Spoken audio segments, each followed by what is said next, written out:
Si hablamos de populismo, seguramente se te venga a la cabeza la palabra peronismo. Para pensar un poco el peronismo, traje a uno de los historiadores más grosos que hay. Hoy converso con Loris Arata. Loris, bienvenido. Muchas gracias, feliz de estar acá. Te leía cuando iba a la facultad y ahora tengo el placer de estar conversando con vos. Bueno, se ve que pasaron unos años. Pasaron unos años, sí. Sos uno de los tantos italianos argentinizados o argentinos italianizados en esta eterna tradición de ida y vuelta que tenemos entre Italia y Argentina. Sí, yo creo que no hay dos países más parecidos en términos por lo menos de estilo de vida. En fin, nos entendemos entre nosotros, ¿no? Son casi 30, 40 años hace que estás viniendo a Argentina. 37 y son muchos, ¿eh? Son muchos. Si hago el cálculo, no sé cuántos años habré pasado de mi vida en la Argentina. Andás a ver, no lo hago. Pero es una cosa muy loca porque dedicaste tu vida a una pregunta más amplia, pero Argentina siempre ocupó un rol muy relevante en esa pregunta que tiene que ver con el orden liberal, el orden político, el populismo. Sí, sí, efectivamente, sí. Ese es un poco también lo que trato de transmitirle a mi discípulo no tengo, pero a los alumnos que quieren emprender la carrera de historia. O sea que al comienzo está bien que uno se especialice, ¿no? Y que profundice un tema y después de a poco vaya abriendo las ventanas, ¿no? Para universalizarlo. De manera que Argentina, como cualquier otro caso, puede ser un caso que pone preguntas universales, ¿no? Y para mí eso es así ya hace tiempo. En realidad, no es que en sentido estricto estudio Argentina. Me hago preguntas sobre el caso de Argentina que tienen un nivel más universal. O esta es la ambición, digamos. Hay una tensión en toda tu búsqueda que tiene que ver con el orden liberal o el régimen liberal y las tensiones que se le ponen a la libertad, para decirlo de alguna manera. Sí, yo estudié casi toda, siempre digo que hay historiadores que estudian sus autores preferidos, sus héroes, ¿no? Yo un poco les envidio porque pasan días muy lindos leyendo las cosas que les encantan, las cosas que comparten. Yo no tengo muy claro, no tengo héroes, no tengo modelos o cosas por el estilo, pero tengo muy claro qué es lo que no me gusta, cuáles son los límites de lo aceptable. Y entonces sí, mi estudio van a buscar las raíces de la forma de negación de libertad a lo largo de la historia, tanto en el pensamiento como en la historia política institucional concreta. De manera que yo me dediqué a estudiar todos personajes que no pertenecen a mi mundo ideal, para nada, la mayoría están en las antípodas, pero es para entender de dónde viene esa visión del mundo que se base sobre la sumisión del individuo a alguna forma de ortodoxia o de colectividad. ¿Milei es parte de una tradición o de una continuidad de un formato de pensar el poder y la construcción política argentino o es una ruptura?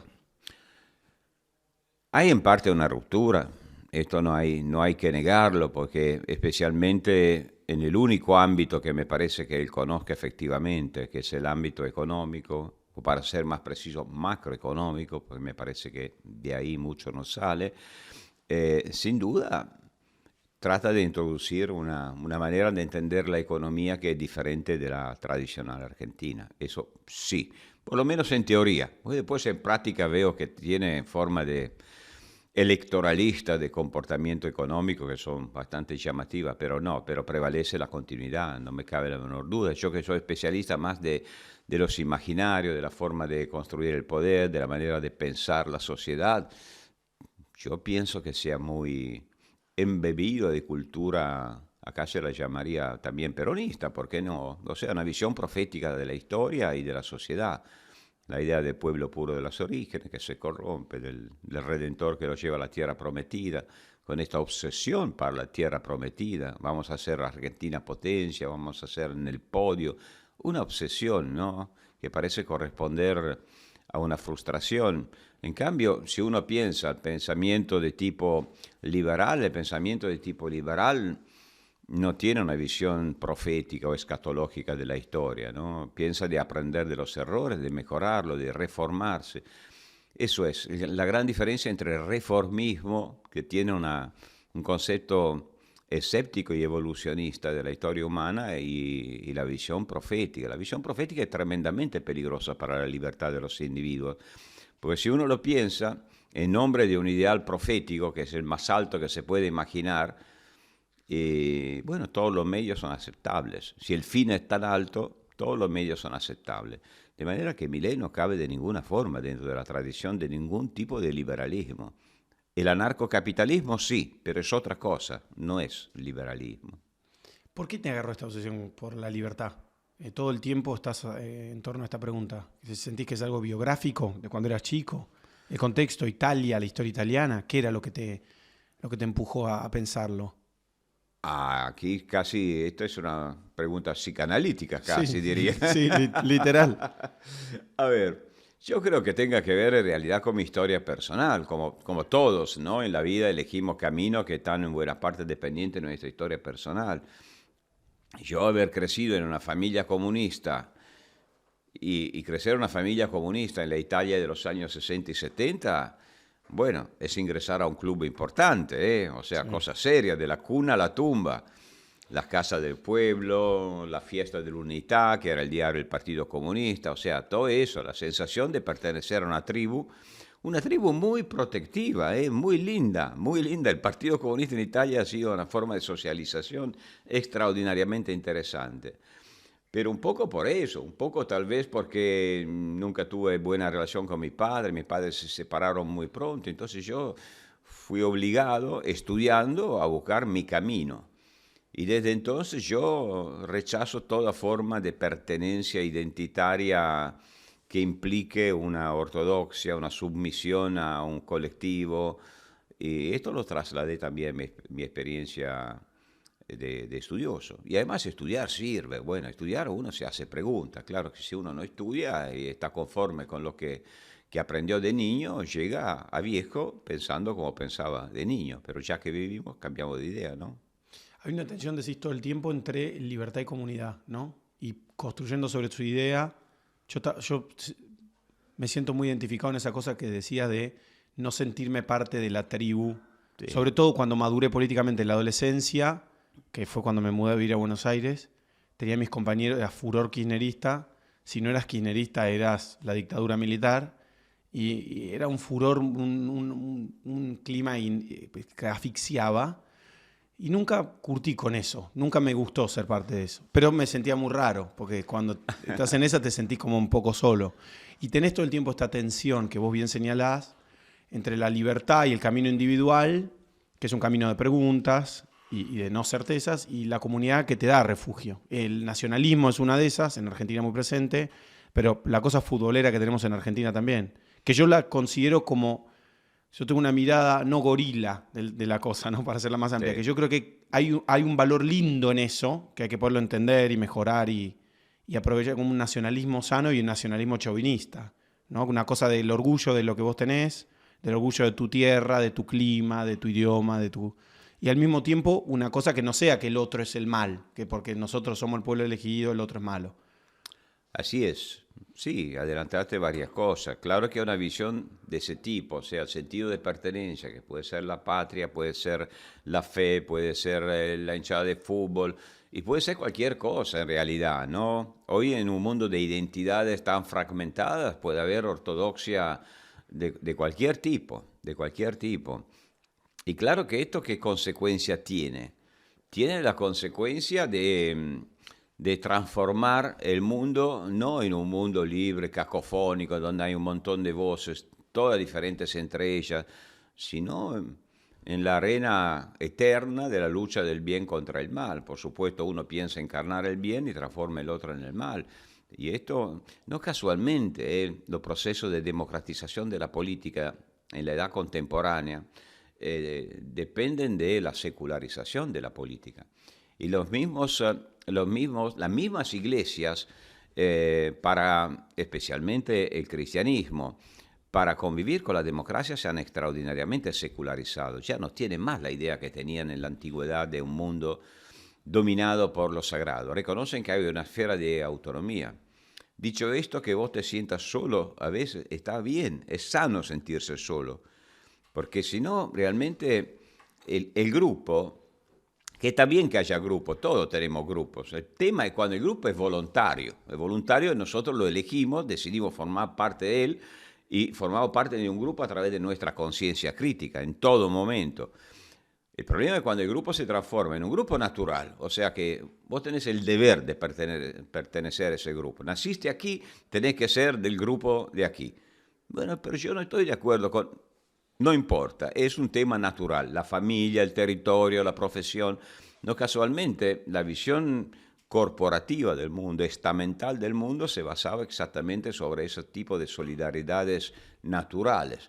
En cambio, si uno se elige su grupo y mantiene despierta su conciencia, bueno, no somos átomos, todos vivimos en grupo, es lindo vivir en grupo, pero hasta cierto límite. En lo deportivo también. Yo soy un hincha de mi equipo de básquet, fanático en el sentido que amo el básquet, pero tal vez la persona que yo más deteste son los hinchas de mi mismo equipo que están a mi lado y lanzan gritos de insulto contra nuestros propios jugadores y me molestan. O sea, eso pienso que está bien que te sentiste solo. Tenés anticuerpos. Sí, sí. Y siento que en esa época, viste, yo leía mucho Sebrelli, poner en Argentina, y era como un camino, pero yo decía, cuánta angustia, loco, tan angustioso tiene que ser todo, tan aislado de la sociedad. Creo que hay que poder construir un liberalismo político más también relajado, que no puede ser tan contrera en el sentido de traumático, viste, esa cosa como de que todos están equivocados menos yo, que para mí también es una mala lectura el liberalismo político. Sí, no, además, digamos, nosotros le ponemos nombres a las ideologías, a las ideas o a la visión del mundo, pero finalmente todas tienen, corren el peligro de transformarse En una religión. Sí, en forma de religiones políticas. Yo me acuerdo hace 2 años que unos jóvenes, un grupo de liberales que apoyaban la candidatura de Milei en ese momento, que todavía no había sido elegido, y me acuerdo, eran muy jóvenes y también muy ingenuos, si queremos. Y recuerdo la frase de un chico que me dice, y en ese momento yo entendí cómo venía y cuáles eran los verdaderos valores y me hice liberal. Ahora, esta es una expresión casi de conversión, ¿no? A una fe, de abandonar una fe para volcarse a otra fe. No es un buen comienzo, me parece. Después el adjetivo liberal es bastante aleatorio. Las palabras, qué confusión que se está haciendo en esta época en todos los lugares con las palabras. Habría que cuidarlas un poco más. Es como que está en disputa todo el tiempo, ¿no? Es como una guerra por el significado de las palabras. Sí, son en disputas para darle significado o para vaciarlas de significado, ¿no? Claro. Porque el abuso de palabras... hace que muchas palabras después uno ya no sabe qué significan. Cada uno las usa como un arma polémica en contra del adversario. Y la lengua no, la lengua es importante, como la escritura es importante, ¿no? O sea, no es... Y eso tiene que ver también con la actualidad política argentina. No solamente la forma de hablar, la forma de escribir, la forma de comunicar es importante. Cuánto debate en estos 2 años de Milei sobre la forma y el contenido. La forma puede ser sacrificada al contenido. La forma es contenido en la vida colectiva. Yo no tengo la menor duda sobre esto. Y si la forma es pésima, vas a tener un pésimo contenido y una vida social tóxica. El medio es el mensaje, me dio Marshall McLuhan. Un poco si tu si forma queremos... es violenta y tu estilo violento, está transmitiendo algo. Más allá de... Totalmente. O sea, la forma es fondo. Sí. Pensaba creo que es un texto de Rothbard, donde él discute cómo en Estados Unidos liberal es ser de izquierda y que el término liberal en realidad es un término, dice él, de derecha. Que en Argentina vos le preguntás si es liberal, lo ordenás en el mapa político, lo pones a la derecha. En Estados Unidos lo pones a la izquierda. Es cierto. Y era un argumento para el uso de la palabra libertarian. Y es cierto, pero aquellos que lo hacen no deberían olvidarse nunca que si quieren llamarse derecha es porque existe una izquierda. Claro. Y si quieren llamarse izquierda es porque existe una derecha. El problema es cuando quieren ser el todo, jugar todos los roles en la película. La historia del populismo latinoamericano es esencialmente esto. A mí cuando me preguntan, bueno, el peronismo es de derecha o de izquierda, ¿Qué quiere decir? El peronismo, como todos estos movimientos de tipo populista, se diferencia precisamente del mundo liberal democrático por rechazar esto, ¿no? O sea, por querer ser el todo, el pueblo uno, como yo siempre escribo, digo, la idea que es un imaginario holístico donde todos, aunque con diferentes funciones, componen una unidad que no se puede desarmar y donde, por tanto, no existe el individuo con su conciencia individual. Esto es un temazo, pero ¿vos considerás que es algo del diseño del sistema? ¿Es el régimen presidencial que dificulta el pluralismo? ¿Es la herencia católica, a diferencia de la herencia protestante que favoreció de alguna manera la pluralidad política? ¿Qué es lo que afecta particularmente a América Latina? Que es un fenómeno muy de América Latina, África con particularidades, pero este fenómeno es particularmente de América Latina. ¿Qué es lo que nos pasó para estar entrampados en esto? Sí, tocaste los temas que yo creo y que vengo trabajando desde siempre y que me convencen cada vez más. La historia religiosa la política moderna es hija de la religión antigua, o sea, la hija secularizada de la religión antigua. Todos llevamos sobre nuestras espaldas nuestra historia, lo sepamos o no lo sepamos. Pero antes el tema de la forma institucional, ya han sido muchos los historiadores que han observado en su momento que Latinoamérica adoptó el presidencialismo, se suponía a imitación de la Constitución de Filadelfia, de Estados Unidos, pero en realidad muchos reconocieron, especialmente los estudiosos del siglo XIX, que en realidad esto era lo más compatible con la tradición monárquica. Sí, un rey, en Argentina se decía así, ¿no? Por supuesto. Un rey. Un rey, y bueno, el mismo Bolívar, que el primer Bolívar era que creía en un liberalismo clásico de división de poderes, federalismo, etcétera, etcétera.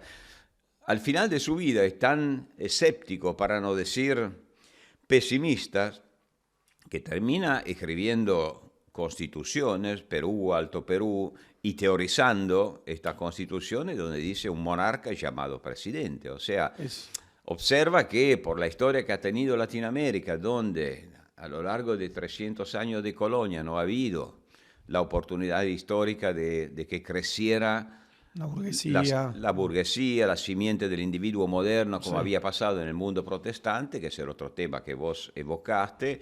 Entonces, bueno, había que, para darle un mínimo de orden y de estabilidad al orden político, había que llenar el vacío dejado por la caída del monarca.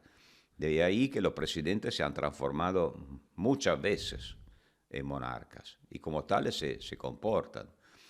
El otro tema, el tema de la reforma protestante, a mí me parece decisivo y lo repito siempre, porque realmente lo he estudiado muchísimo y estoy, repito, cada vez más convencido. Ahora, no es que la reforma protestante en sí misma, se hizo mucho hincapié en la teología protestante como nacimiento de un mundo nuevo, donde nació el individuo moderno. Hay elementos teológicos también, pero no me parece lo más relevante. Lo más relevante, yo creo, y hay historiadores que han dado con eso, es que la reforma protestante creó la pluralidad, o sea, mandó pata arriba a la cristiandad, la idea de una fe, un pueblo, un rey. Creó una fragmentación religiosa y política que permitió de a poco la circulación de las ideas. Y la circulación de las ideas terminó erosionando la ortodoxia, la tribu.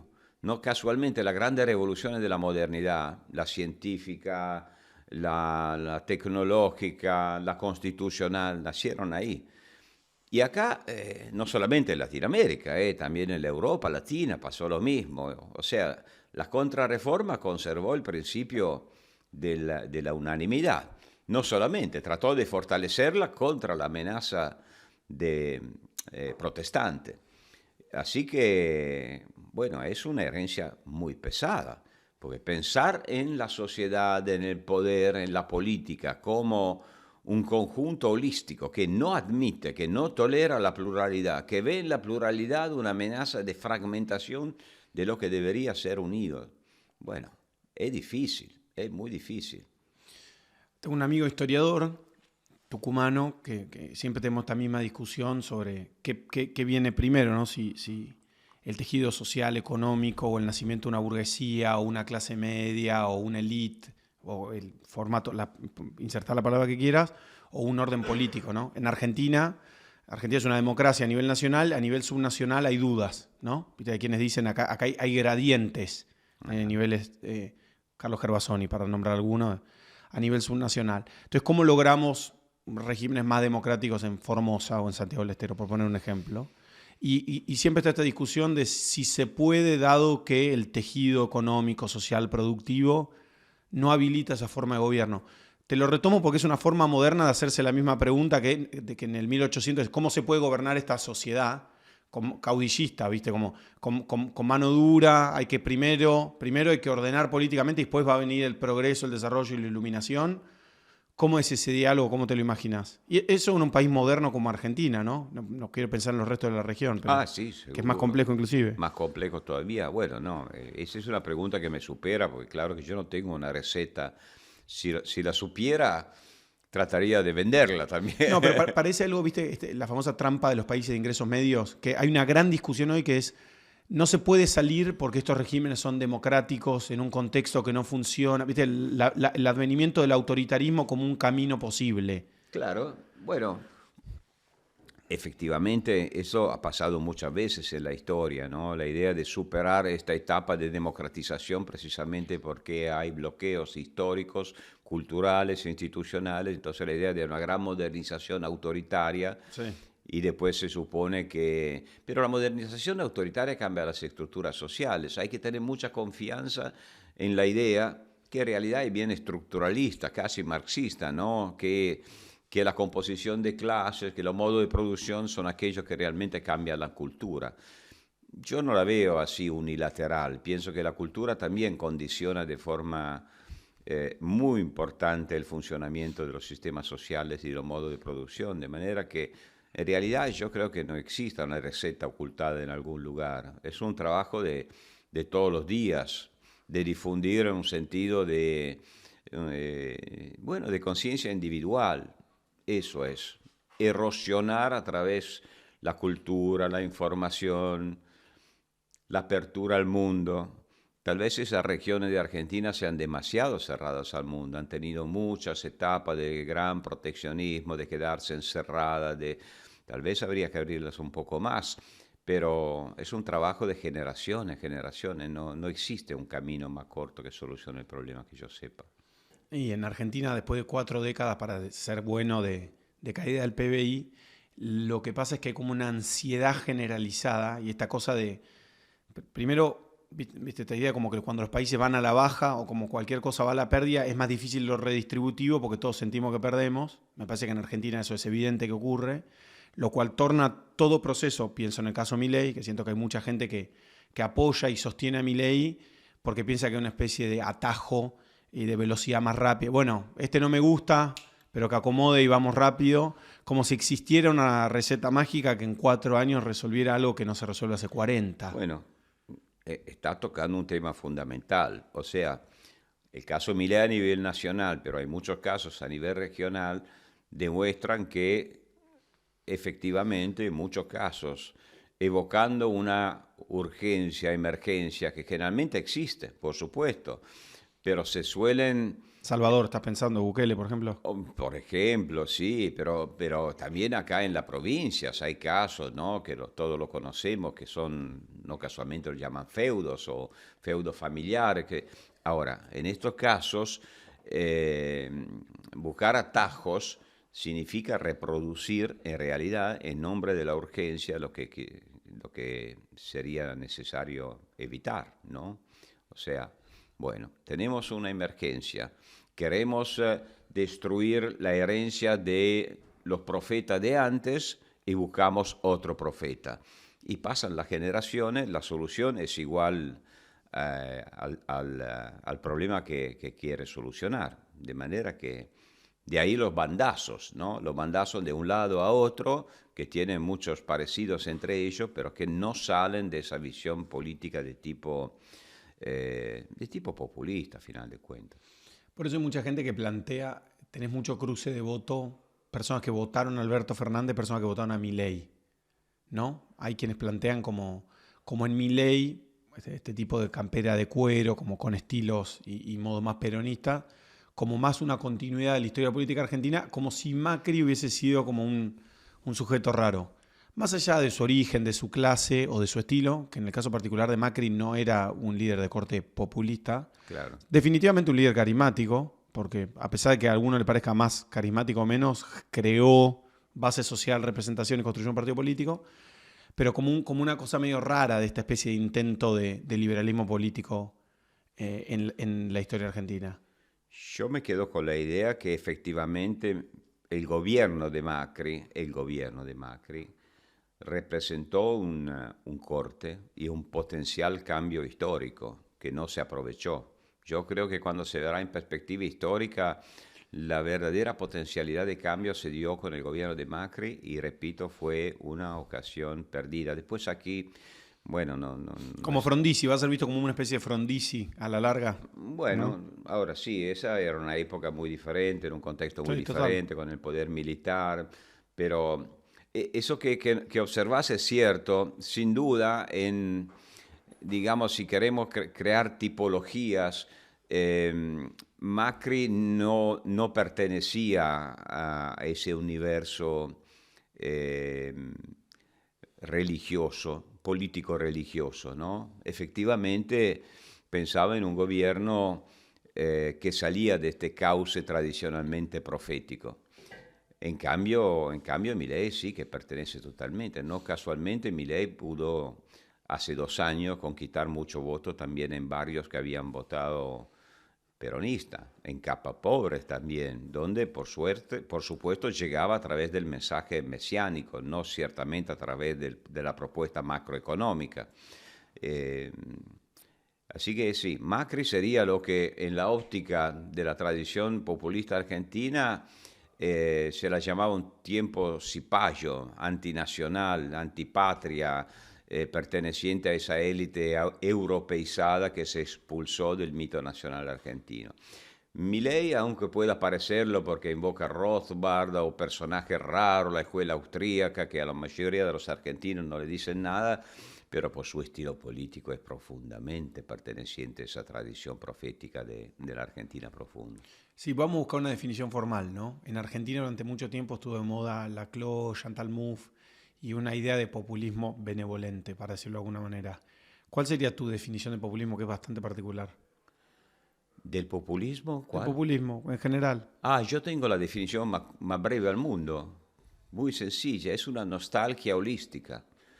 O sea, es una visión del mundo que es poderosísima, porque finalmente se la podría aplicar a las grandes religiones. Es una forma de religión política el populismo, no me cabe la menor duda. O sea, la nostalgia holística es la idea que, un poco lo que comentaba antes, de la visión escatológica de la historia, que todos tenemos un comienzo de pureza, de inocencia. Como dicen las religiones, todas las religiones tienen una especie de jardín del Edén donde el hombre vivía sin pecado. Así como todos cuando nacemos somos niños Puros. inocentes, no sabemos qué es el mal, no lo conocemos, hasta nuestro cuerpo es totalmente Puro. puro y nuevo, no desgastado por la historia.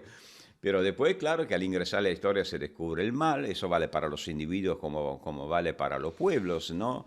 Y el mal implica conflicto, implica que, bueno, que la historia, que en nuestro horizonte está la muerte, ¿no?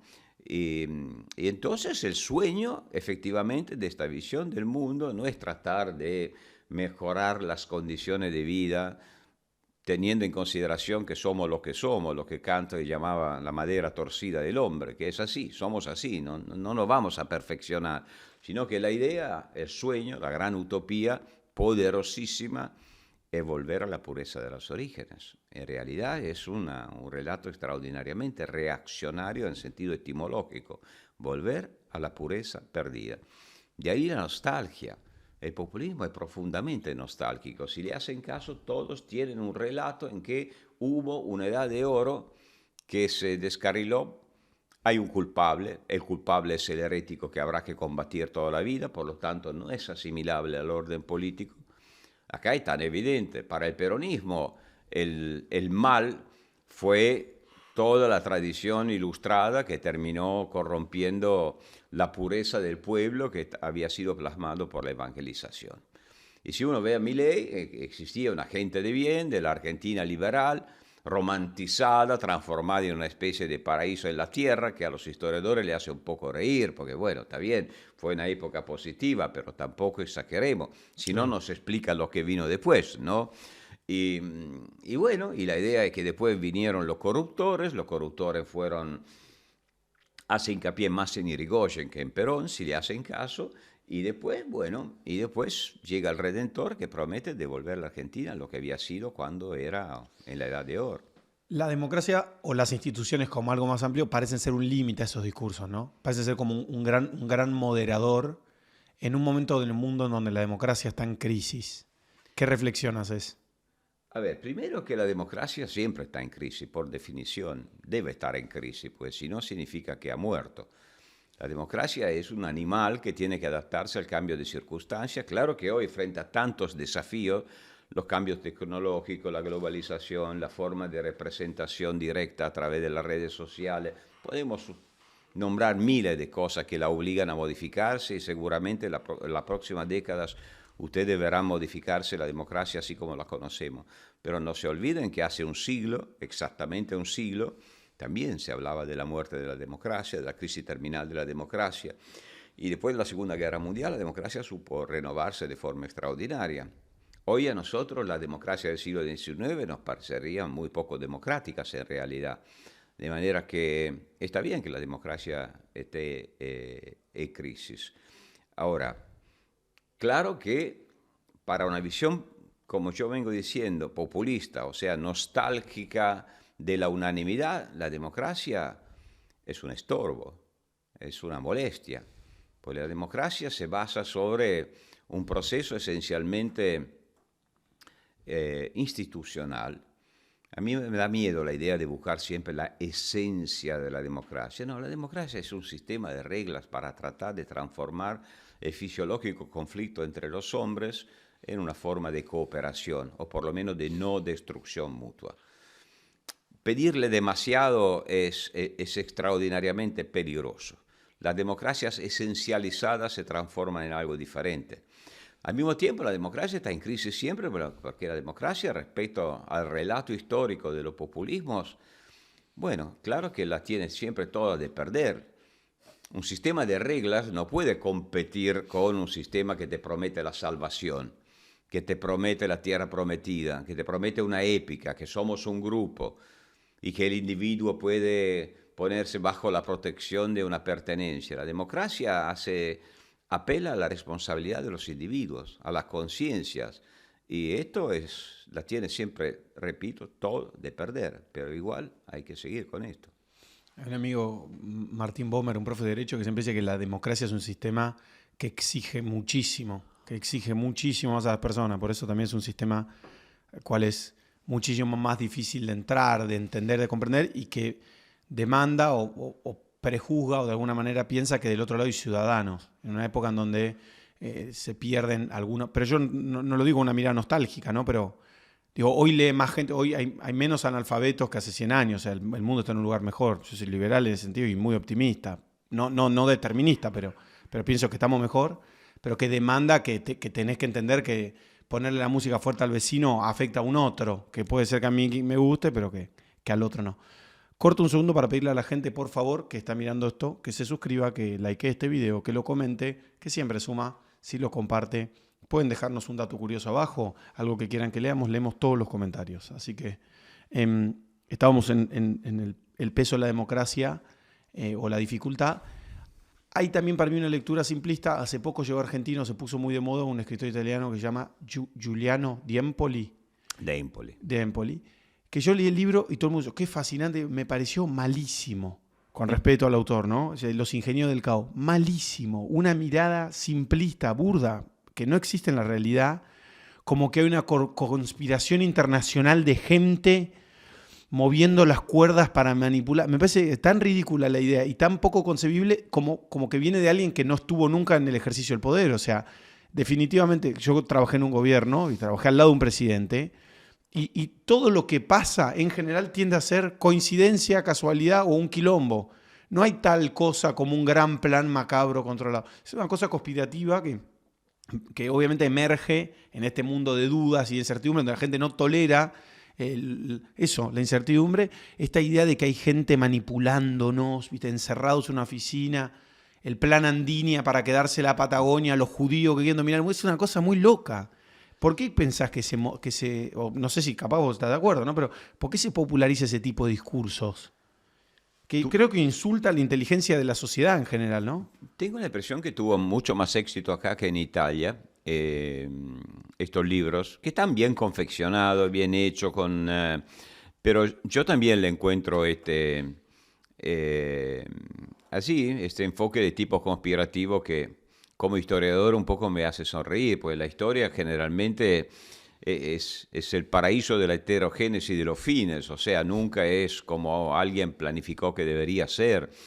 Entonces, claro que puede haber, y los hay, grupos en el mundo que tienen un proyecto político, que tratan de hacerlo avanzar, pero explicar la realidad contemporánea a partir de esto me parece realmente muy, muy exagerado. Pero el tema es por qué en ciertas épocas, bueno, siempre en realidad, pero en algunas épocas más que en otras, estas teorías conspirativas tienen tanta popularidad, por qué gustan tanto. Y seguramente porque simplifican la realidad, ¿no? Claro. Todos estamos desorientados, vivimos en un mundo que es caótico. Hoy, más que nunca, porque hoy los cambios son extraordinariamente más rápidos que en el pasado y todos, entonces al estar desorientados, cuando encontramos a alguien que nos ofrece una brújula y que nos dice que las cosas son así, así, así, y que además hay un conspirador, un culpable, un fin, bueno, esto generalmente a la mayoría nos gusta. Vos decías antes que la democracia es muy exigente, y es totalmente cierto, porque implica la ética de la responsabilidad. Implica también asumir la libertad. Y yo no sé si los hombres, así como somos, nos gusta tanto la libertad y ejercer la ética de la responsabilidad.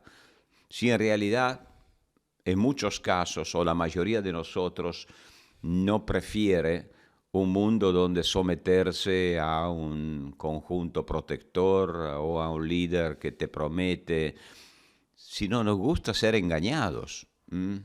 ¿Por qué? Porque vivir con conciencia y responsabilidad es dura, ¿eh? Vivir solo cuesta vida. Pero es verdad que hay no me quiero poner, viste, muy extremo, pero parece ser, viste, como Nietzsche, Übermensch, pero no me quiero ir para ese lado, pero porque es el riesgo, que parece ser que hay gente que en general le cuesta mucho menos eso. O sea, le gusta la pregunta, esa cosa ponzoñosa. Vos decías como me puse a estudiar, qué cagada, ¿viste? Se me complicó la vida. Ahí empecé a estudiar y ahora es un ciclo infinito de preguntas, porque la certeza es casi, por definición, inalcanzable, porque todo... Pero te aseguro que conozco gente que estudió toda la vida y piensa y vivió bien sin hacerse demasiadas preguntas. Claro. O sea, que estudió toda la vida para confirmar los prejuicios que ya tenía. No son muchos aquellos que aprenden un camino doloroso de cambio. No son muchos, porque bueno, todos preferimos vivir serenos y esquivando las trampas de la vida. A veces uno se encuentra que está ahí en el medio y bueno, las enfrenta. Bueno, pero ahí quería ir con la cosa más nietzscheana, como ¿eso sentís que es una cosa estructural del ser o se puede educar, digamos? Porque para mí hay una reflexión que la democracia liberal se tiene que hacer. En Argentina, ese pacto constitucional, hay poca conciencia de que el pacto constitucional argentino tiene 40 años. O sea, el pacto que nos dimos todos y dijimos, che, democracia liberativa, dejemos joder con los golpes militares, y estas instituciones, y respeto al otro, y no agarrar un arma, no matarnos. Y fue muy optimista de la realidad, ¿no? Nuestro amigo Fabio Ketlas y los amigos radicales fueron tipos muy, muy optimistas de la realidad, ¿no? Pensaban que con la democracia se comía, se educaba. Y esa promesa que es hermosa, que es la democracia tal vez sacralizada de alguna manera, demanda una sociedad que todo el tiempo se esté educando o ni siquiera se logra, viste, si todos leyeran, si fuese una cosa, viste, una sociedad ilustrada, capaz como la francesa, pues no sé, pero digo, si eso mejoraría esta ética de la responsabilidad, que che, flaco, hacete cargo de tu vida, sacá la basura, limpiá, pagá los impuestos, sé buen tipo con el que está al lado. Viste, como que te demanda un sistema que... Después que a veces querés romper algo, ir un poco, mamarte o emborracharte o lo que sea, digo, ¿no? Sí, bueno, todos hemos tenido la ilusión que esta era la clave, ¿no? La instrucción. Es un tema muy del liberalismo decimonónico, ¿no? O del republicanismo decimonónico. Construimos la nación, formamos, educamos a los ciudadanos y después vamos a... Claro que no es así de simple. Ahora, esto no quiere decir que es inútil instruirse. No, no lo es. Pero tampoco es la solución. Es que no existe la solución. Tratemos siempre de ser perplejos cuando alguien nos dice que encontró la llave que abre todas las puertas, que se llame instrucción o que se llame, no sé, equilibrio fiscal. Ahora, para hablar de un tema contemporáneo, a mí me encanta el equilibrio fiscal, con grano sales, porque tampoco se puede bajar un 5% del Producto Bruto en un año, esto es una carnicería, pero más allá de esto, está bien, me parece una buena cosa, pero no es que si vos estás en un contexto de anomia social, de falta de confianza social, de instituciones frágiles, entonces lo solucionás todo con el equilibrio fiscal. Lo mismo con la instrucción, lo estamos viendo. Nuestros países, en Europa se estaba debatiendo bastante esto, estamos observando que todos nuestros chicos van a la escuela, son más instruidos, etcétera, pero en realidad la calidad de la democracia o de la democracia pública. Y también de lo que dijimos que la base de la democracia, la ética de la responsabilidad, no ha mejorado.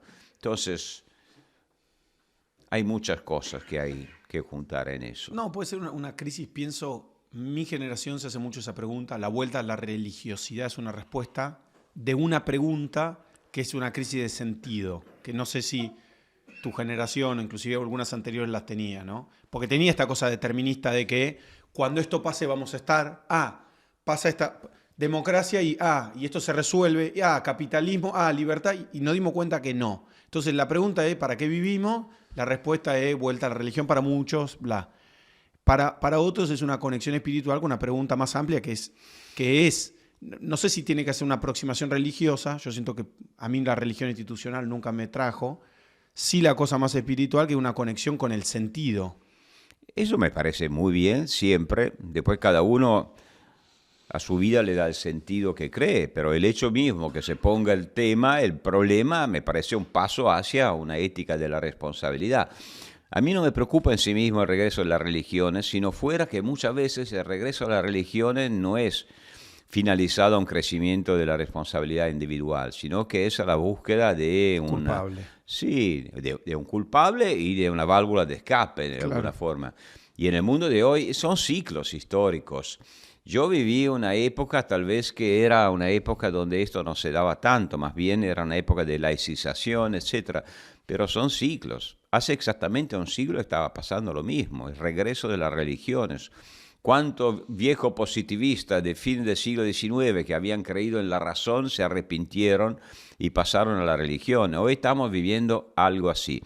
Repito, en sí mismo la cosa no me molesta, pero después veo que este regreso a la religión en muchos casos es, volvimos a los temas del comienzo de nuestra conversación, sí, una forma de buscar ortodoxias identitarias. Si salimos de Occidente, aparte que Occidente también está en riesgo en ese sentido, pero si nosotros vamos a Rusia, encontramos un régimen de tipo político-religioso. Sí. Si vamos a India, está pasando lo mismo. Si vamos a Turquía, lo mismo. En el mundo islámico, la mayoría del mundo islámico también.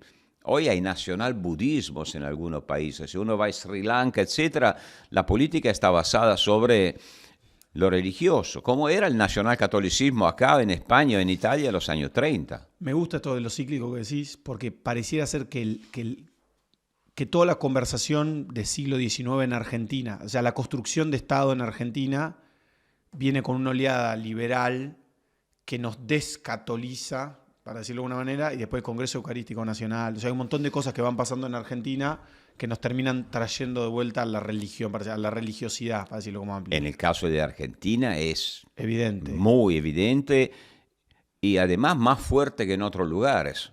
Mucho más fuerte que en otros lugares porque en la Argentina se cruza con la demanda comprensible de identidad en un país de migrantes. Total. La segunda generación, la tercera somos? generación, claro, es así, era inevitable. Y esto hizo que realmente la identidad católica de la nación, no la espiritualidad católica, que sería otro tema, ¿no? Que haría también una densidad social más fuerte. No, además, el catolicismo como fuente identitaria de la nación. Y después el peronismo lo popularizó, lo hizo triunfar. Mientras se venía abajo en Europa, por efecto de la Segunda Guerra Mundial, acá esta idea del fundamento religioso de la nacionalidad terminó triunfando y permeó todo, se sistematizó y permeó todos los sectores políticos, sociales, quien más, quien menos, por supuesto. Creo que acá, al día de hoy, no logramos salir de esa cultura que está presente irrespirable en todos lados, a pesar de que el componente religioso, espiritual, quedó cortado completamente afuera de la conversación social. O sea, es un país que es católico en formas, pero no en discurso, no en misa, no en ejercicio, pero es un país en donde el pobre es bueno. Hay una naturaleza, o sea, es una alineación entre esta cosa del pueblo antipueblo, el antipueblo es el que tiene, el éxito está penado, la pobreza es noble. El pobre es bueno y el empresario es ladrón. Sí. Donde el último será el primero y donde la economía es la división de los panes y los peces y donde el rico no irá al paraíso. Bueno, si seguimos con esto... Pero eso en Argentina es particularmente, yo siento que es un país bastante raro contra el mundo en eso. Es muy único eso, porque Brasil, que podría tener cosas parecidas, no, es mucho más liberal en un montón de cosas, mucho más diverso, tal por lo grande que es. Italia es distinto inclusive en esto. Hasta cierto punto. Bueno, Italia tuvo, y lo digo un poco cínicamente, porque estamos hablando de tragedia, pero tuvo la suerte de perder la Segunda Guerra Mundial. Claro. Y esto le impuso un sistema de valores y de instituciones que si de otra forma no sé cuándo habrían llegado a Italia. Probablemente Mussolini se moriría en su cama como Franco, como Salazar. Pero dicho esto, hay estudios en Italia, por ejemplo, de los manuales escolares o de los manuales de escuela secundaria que se estudian todos los estudiantes y tienen esos mismos valores. Unos valores pro pobre, por definición, el pauperismo se los llama, o una cultura antiempresaria, una cultura anticapitalista, una cultura paternalista. No, si hay un lugar donde la Iglesia Católica dejó una forma de pensar asumida de forma natural, es Italia, a pesar de la gran modernización. Hay un par de preguntas más que se me ocurren, no te quiero robar mucho tiempo, pero Italia en cosas es raro, como por ejemplo, vos ves a Europa signado ahora, como una mirada de un foráneo, un extranjero, y yo no tengo tanto vínculo con Italia, pero con esta mirada de Inglaterra cruzado por el conflicto Israel-Palestina, Francia cruzado, Italia no lo ves, o sea, o de afuera no se ve, como que está encerrado en su propia dinámica, no sé si es el idioma o tal vez es una lectura errónea la que yo tengo, pero ves Estados Unidos que el conflicto Israel-Palestina se transforma, conflicto que no tiene nada que ver tal vez con la realidad material del que vive ahí, en una cuestión identitaria, esta cosa de identity politics, como dicen los gringos. En Italia no parece que entra esa dimensión así. No. ¿Ingresa? Exactamente. Igual. Es brutal. La división que está causando en Italia el conflicto en Israel y Gaza es tremenda. Ayer hubo una huelga general en Italia con violencia en las plazas y lo vemos en las universidades. Es tremendo ese conflicto. ¿Y por qué crees que ese conflicto tiene tanta, habiendo, no sé, 100 conflictos armados en el mundo, por qué ese es tan ordenador, vertebrador de la diferencia o del orden político o de la identidad política en el mundo? Ni Rusia, Ucrania, que generó como una especie de chispa de esa conversación, ¿no? Como en Ucrania, del lado ucraniano estaba la democracia liberal, del lado ruso los autoritarismos. Israel, Palestina generó un cisma fenomenal. Un cisma fenomenal. Bueno, supongo que hay varias componentes, hasta contradictorias entre ellas, pero por un lado podemos decir que una parte del movimiento pro-palestino es la prolongación de un atávico antioccidentalismo que viene de la cultura tanto de derecha como de izquierda. Si queremos ponerlo así. Pero también es inevitable pensar que el conflicto que se está dando ahí, bueno, toca los valores de Occidente. Es inevitable, porque claro que es muy difícil orientarse en ese conflicto, pero lo que está pasando en Gaza, donde todos los días pasan imágenes de civiles que son muertos por el ejército israelí, esto es inevitable que genere una reacción, es inevitable. Y esto ha crecido, y todos lo sabemos que la sociedad israelí es profundamente dividida. La comunidad judía en Italia es muy dividida también. El libro, este año, uno de los libros más vendidos en Italia ha sido el libro de una famosa intelectual judía, Anna Foa, que escribió un libro que es El suicidio de Israel. O sea, los judíos son muchas veces, la comunidad judía es la más crítica hacia el gobierno de Israel. Y sabemos que el gobierno de Israel tiene problemas también con sus propias fuerzas armadas, con su sociedad civil. O sea, esas imágenes tocan valores que inevitablemente en Europa generan... O sea, ¿cómo podemos nosotros pedir que se respeten los derechos humanos en todos los lugares si en cambio aceptamos, callando, que un país, nuestro aliado como Israel, haga lo que está haciendo? Sí, a pesar que es una reacción, todos lo sabemos, el 7 de octubre, sí, todo lo que queremos, claro. pero no, lo que vemos es... Pero hay una idea para mí que está muy alineada con lo que venimos conversando, que es como la derrota del liberalismo político en Israel, o sea, la derrota en el sentido de la consolidación de Netanyahu como una especie de, vamos a decirlo de alguna manera, no quiero decir oligarca, pero de alguna manera como de un tipo que concentró un sistema de poder y que la respuesta es, de alguna manera, voy a hacer una comparación muy tirando, voy a hacer stretching conceptual muy largo, pero tiene esta cosa de atajo que decíamos hoy con Milei o con otras cosas, ¿no? Esta cosa como de rápido, pasemos por arriba, o sea, parte de un fundamento justo. Argentina no se desarrolla hace mucho tiempo, ¿qué es el problema del déficit fiscal? Terminémoslo en un año. Parte de un pensamiento justo, vamos a ponerlo entre comillas. Acá tengo un problema al lado, que sistemáticamente viene una intifada, viene algún ataque, una violencia, vamos a limpiar un país entero. Y es como, no se resuelve así. No. Y es que es la reflexión de la película de Spielberg, que a mí me parece fenomenal, de Múnich, que es sobre el atentado, la reflexión final del tipo que sale a cometer todos esos hechos de venganza. El tipo dice, maté a 30 terroristas culpables de esto, por cada uno que mato nacen 4. O sea, por supuesto. ¿Dónde va a terminar esto? Como si hubiese un fin de la historia y no entender que la historia es un juego infinito. Y dramáticamente nunca vi, o sea, mi generación ya lo vio varias veces, a lo mejor no con la intensidad que lo vemos ahora, pero lo vimos este atajo demasiadas veces por no haber entendido que no es una solución, que realmente, exactamente como vos deciste, por uno que matás, 4 mañana van a crecer con un odio bárbaro, Y hoy estamos escuchando cosas, eliminemos todo de ahí, vamos a poner un resort en este momento. El ministro de Defensa, me parece, de Israel, está diciendo cosas. Yo mismo escuché personas que decían, bueno, matémoslo todo, como para decirlo, vamos a solucionar de una vez. No, esto es inaceptable desde todo punto de vista ético y moral, y también desde un punto de vista político, es totalmente míope. Pero esto toca valores fundamentales de la sociedad occidental y por lo tanto es inevitable que después claro que hay manipulaciones de todo tipo, ¿no? Que hay quien cabalga la tigre porque siempre fue anti-israelí, hay antisemitismo y sí que lo hay, y que es tremendo, pero quien siempre amó a Israel y mira a un Estado que nació laico, aún antes de Israel. O sea, el sionismo era un movimiento esencialmente laico y fue un intento extraordinario en su momento. Y hoy ve que tiene un gobierno que depende de grupos fundamentalistas que no son en la forma de pensar muy diferentes de los enemigos que están combatiendo. Esto, per quien amó Israel y la ama, pues yo la verdad que la conozco, Israel, estuve, me fascina. Recuerdo Tel Aviv, una de las ciudades más dinámicas y cosmopolita del mundo que he visto, pero me da una pena enorme. Eso de volverse parecidos al enemigo es un terror, bueno, es un peligro que siempre corremos todos.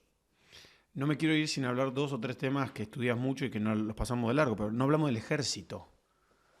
¿Qué pasa con el ejército, con las Fuerzas Armadas? El mundo se está armando, ¿no? Europa particularmente se está armando. toda el NATO o OTAN de alguna manera está reordenando su estrategia vinculada a la inversión en defensa por la amenaza rusa y por entender que Estados Unidos quiere hacer unas cosas de una manera distinta. Claro. ¿Y qué pasa con el ejército en Argentina? El ejército en Argentina durante tanto tiempo, un jugador de la vida política y social tan central, que de vuelta para nosotros es, ¿de qué me hablas? Y yo te digo, Lori, ¿de qué me estás hablando? Si no existe el ejército, hace 40 años nadie conoce un milico. O tenés una cosa extraña de que alguien vea a un tío, un primo, un abuelo, pero no conoces a un militar como parte de la conversación social. Sobre todo nosotros, los nacidos en democracia, ¿no? Claro, claro. Impresionante. Ustedes que han nacido en democracia no se dan cuenta del cambio. Bueno, en ese caso una institución que logró suicidarse. Sí. Porque, bueno, con todo lo que hizo a lo largo de la historia, terminó suicidándose. Y uno si mira cómo es la situación hoy en la Argentina, con la democracia tan inestable, con toda esta grande crisis, bueno, por suerte no está el ejército, solo faltaba el ejército. Claro. Hoy en muchos países, en muchas democracias constitucionales, el rol que en el pasado en muchos países lo había desarrollado el ejército, una especie de poder moderador que ambicionaba ser el poder moderador que tutelaba el orden político, lo tienen los poderes judiciales. No casualmente en toda la democracia constitucional todo el gran conflicto político pasa alrededor del poder judicial. Sí. ¿Quién trata de controlarlo? O muchas veces la judicialización de la política también, porque esto ha pasado en varias partes, de manera que, bueno, pero es mejor si hablamos del conflicto acerca del poder judicial que el poder militar, ¿no? Un pequeño paso adelante lo hay. Después, Europa es una situación muy diferente de Argentina, porque como bien decís, Europa se encuentra en un momento, nosotros no sabemos cuánto va a durar Trump o el trumpismo, pero claro que la presencia de Trump y de su política exterior en Estados Unidos la obliga a Europa de una vez a tomar decisiones que claro que son impopulares y no sabemos si se lograrán llevar adelante, pero yo, por ejemplo, las apoyo. Europa necesita protección suya, no puede depender más en el mundo de hoy de la protección de Estados Unidos. De manera, y más frente a potencias vecinas que tienen una política tendencialmente imperial. Rusia, Turquía también. Turquía que lo tienen más cerca ustedes. Así es. Muy cerca y que en un momento pidió ingresar a la Unión Europea, entre otras cosas. Un país islámico de ese tamaño, otro país, ¿no? Que es el tema que vamos un poco y va rondando en nuestra conversación. Otro país que, como país moderno, nació laico y hoy es un país islamista.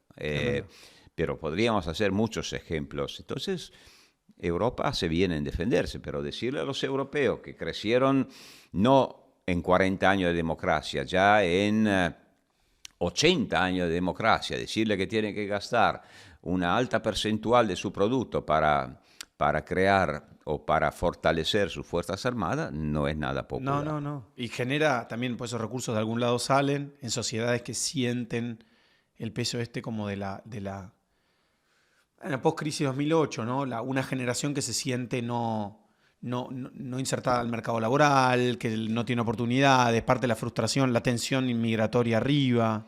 Sí, se acumulan muchas cosas. El tema de la migración es la gran bomba de la última década y media o más. Sí, bueno, pero al mismo tiempo es un fenómeno, todos los fenómenos migratorios en perspectiva son fenómenos de modernización del mundo en realidad, pero claro que generan problemas enormes de todo tipo, cultural, institucional.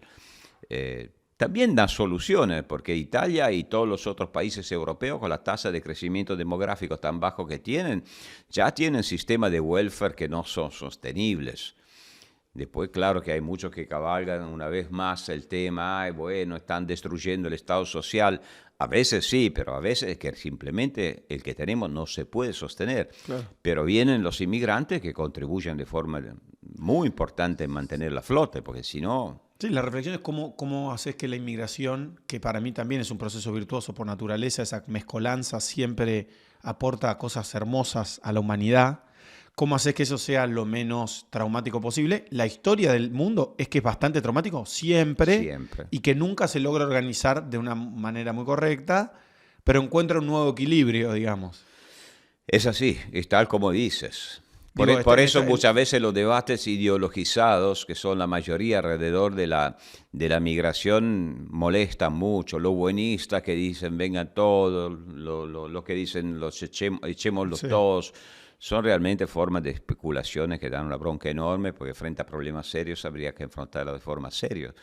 Y bueno, no siempre se hace. ¿Qué va a pasar con el peronismo en el futuro? Vos decís que el peronismo de alguna manera es parte de la identidad política Y sí, argentina. el peronismo, van a tener peronismo Toda la vida. para siempre. Ahora, lo importante es que el tema es no combatir el peronismo por ser peronismo, pensar que se destruye el peronismo. No va a pasar más. Cuanto más se lo ataca, más se lo encierra en su identidad. Sí. Entonces, es que un sistema democrático normal debería de a poco normalizarlo, debería republicanizar, bueno, eso ya es demasiado, exageremos tampoco, pero por lo menos, sí, metabolizarlo, eso es. Después peronismo va a haber en todos lados, ya está en todos lados el peronismo, porque hoy no está en el oficialismo, hay un montón de peronistas y de peronismo en el oficialismo. Está en el kirchnerismo. Macri no tenía sus peronistas, sí que los tenía. Entonces, está en todos lados, como la democracia cristiana en Italia. La democracia cristiana desapareció después de la Guerra Fría, no existe más como partido, pero todos los partidos tienen una componente de democracia cristiana. ¿Me gusta? No, a mí no me gusta nada, pero es así, es el mundo como es. Si seguimos pensando en el mundo como debería ser o como nos gustaría que fuera, chao, vivimos en un mundo que no existe. Entonces, el peronismo hay que diluirlo, hay que metabolizarlo, hay que desacralizarlo. Esto primero, desacralizarlo. Pero claro que si del otro lado se viene uno que también tiene un discurso o un relato sagrado de la política, bueno, todos se sacralizan. ¿Te gustaría cerrar con algo? ¿Hay algo de lo que no charlamos? Bueno, tratamos tantos temas. Paseamos por todo. Así que, quiero terminar agradeciéndote primero y esperando que el nuevo jugador argentino de la Virtus Bologna, Vildosa, que es de la selección, haga una gran temporada. Este es mi auspicio. Bueno, gracias querido. Y a ustedes nos vemos en la próxima conversación. Gracias.